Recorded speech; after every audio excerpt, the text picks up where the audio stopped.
cyclical generational ignorance. Your quote, I think you have a couple sweatshirts I've seen, but one of them says prejudice is an emotional attachment, if I remember, to ignorance. Prejudice as an emotional commitment to ignorance.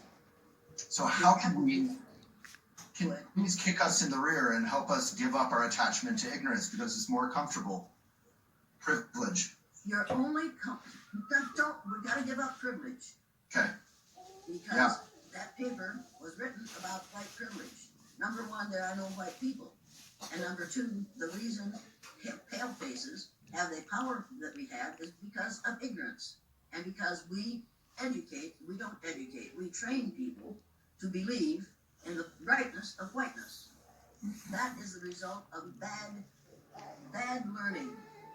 What we have to do is self-educate. And the way you self-educate is, here's one of the ways you self-educate yourself and your children. See this map?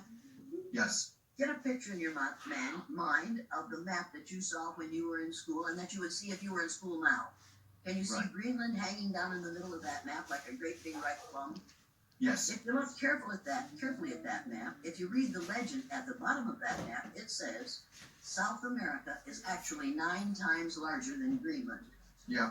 Now get a picture of that map again. Is South America 9 times larger than Greenland? Not in fact it isn't, but according to that map, it is. And Emily, I'm sorry, go ahead. Emily, Molly, our editors who are helping out, we have an article on that showing the different maps and the actual sizes, the accurate sizes is called, do you remember the name of the correct map that shows? The Peters projection map, and here it is. Yes, exactly. Yes. Thank you. Yes, but you have to know that link in the sidebar. Do you have a picture of the Mercator map? Is there one there in the studio? Yeah, the blog we have has both of them in it, so we're going to put that link in the sidebar. Just look up Peter's projection map, Emily or Molly. Thank you for that. Put up the Mercator projection map too, so that people can see the difference. Yeah. Because this is a map that is fair to all people. There it is. Jane, the link is in the sidebar. The world isn't even close to what you think it looks like. That's the name of the blog. Okay.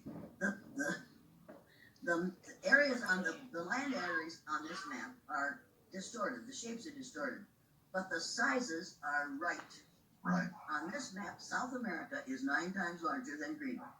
Look at the size of Africa on this map. It stretches forever. But look at the size of Canada on the Mercator projection map. It stretches from hell to breakfast, and it's wrong. Canada is only this big. You have to realize that this is called the miseducation of the American mind. Yeah. The Mercator map is. We need to stop using the Mercator map. Okay. We need to know the history of that map. The Mercator map was drawn by a man who was commissioned by the Pope to make a map that showed the spread of Christianity. And so on the Mercator map, the countries that have mostly people of other colors other than white on it, those countries are larger. The countries south of what is called the equator are smaller because they're countries without lots of people with no color. Now you look at the equator on the Mercator projection map, and you'll find that it's 2/3 of the way down the map. So you can't use the Mercator map if you're going to teach Northern Hemisphere and Southern Hemisphere, because hemi is a prefix that means half. The Mercator projection map doesn't separate the world into 2 equal parts. It separates it into 2/3 and 1/3. So you can either give up hemi, quit calling them hemisphere, or agree that you are miseducating the American mind. You are creating cognitive dissonance in children from the time they enter kindergarten. You hand a kid a box of crayons, and you say, this is the white crayon. And every kid will put that against their skin because obviously they're white. And you have them put that crayon against your skin. Now, is your skin white, Sonny? Right. And they're all going to say, no. Then you say, from now on, we aren't going to refer to people as white and black. We're going to refer to people by their color group. Yes, but not white, because there are no white people. We are all shades of brown. Very, very light brown or very, very dark brown. And we need to realize that. Thank you. Now there are a whole lot of black people who are going to say, I don't want to give up being called black. Fine, but I want to give up being called white. I'll call you whatever you want me to, as long as you don't want me to be called white, and as long as a white person doesn't expect me to refer to that person as white. We are all shades of brown. And in the Bible, which we all profess to believe in, it says that Jesus had kinky woolly hair and feet of bronze. Now, we white folks, so-called white folks, have changed Jesus into someone we can relate to. Right. And we turned Jesus into a pale-skinned man Yeah. with indeterminate eye color, because we don't want to admit that we all came from and were taught a religion. We came from people who were very, very dark-skinned, and we were taught our religion. We learned religion about a man who had bronze feet and woolly hair. Yeah, we turned him into looking like he was Irish or something, like red hair and blue eyes or green eyes. No. He doesn't look Irish, because you see, we won't hey, Homo sapiens, once Homo sapiens appeared on the earth, all of Java man, all of Peking man, and all of Neanderthal man practically disappeared from the earth.